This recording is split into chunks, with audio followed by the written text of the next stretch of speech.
Ombaomba kipofu alitoa sadaka la apple pekee alilokuwa nalo. Mungu wa sanamu alifurahishwa akampa zawadi ya jicho la tatu. Kipofu akagundua anaona kupitia komwe lake. Akamwahidi Mungu ataenda kucheza kamari ili apate pesa wasaidie watu. Alienda dukani, akaiona sura yake kwa mara ya kwanza kutoka azaliwe. Muuza duka alishangaa kuona kipofu anajiangalia kwenye kioo. Akaanza kucheka kwa dharau. Binti akagundua wanadamu walioni jicho lake la juu ya komwe. Alitoa coin kwa kono lake la kushoto, akasema anataka kucheza kamari. Muuza duka akamsindikiza hadi kwenye meza. Mbabe wa mtaa alipogundua kwa binti ni kipofu, akapanga kumtapeli hela. Binti alikuwa ameziona namba juu ya kete kupitia jicho lake la tatu. Binti akarusha kete kwa kono lake la kulia. Mwamba alijua binti hamuoni, akazigeuza namba juu ya kete. Watu wote wakabeti upande wa Mwamba. Kabla Mwamba hajafunua bakuli, binti akatumia jicho la tatu kubadilisha namba za kete.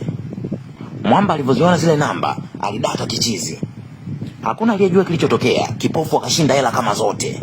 Mwamba hakutaka kukubali kushindwa, akamwambia kipofu wacheze raundi nyingine. Kipofu akasema walete. Kipofu akabeti hela zake zote, akatumia jicho lake la tatu kuangalia namba ndani ya bakuli. Wacheza kamari wote wakaoneshana namba.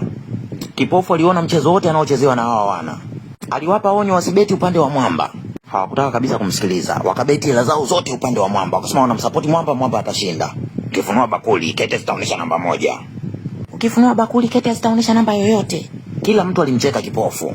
Jamaa alipofungua bakuli kwa kono lake la kulia, kete zilizunguka kwa kasi, namba zote zikafutika. Kipofu akashinda hela zao zote. Watu wote walisema huyu dada anaona. Bosi, huyu dada anaona, turudishie hela zetu kama vipi mfungua hicho kitambaa. Bosi akafungua kitambaa kwa kono la kulia. Watu wote wakashangaa. Je, watamruhusu dada aondoke na hela au watamkazia?